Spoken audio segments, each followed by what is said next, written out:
Hindi ako abogado, pero ako ay isang Pilipino na gusto sana na hindi na tayo magkakagulo sa Pilipinas. Hindi tayo magkawatak-watak.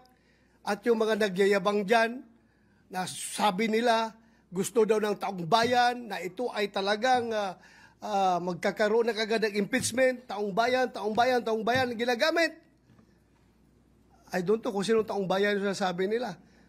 Because, alam ko, Mr. President, halos lahat ng tao ng Mindanao at ng Visayas, as I have observed during the campaign period, ang sabi sa atin is, Sir, ibubuto kita kung hindi ka magboto sa impeachment or hindi ka magboto sa conviction.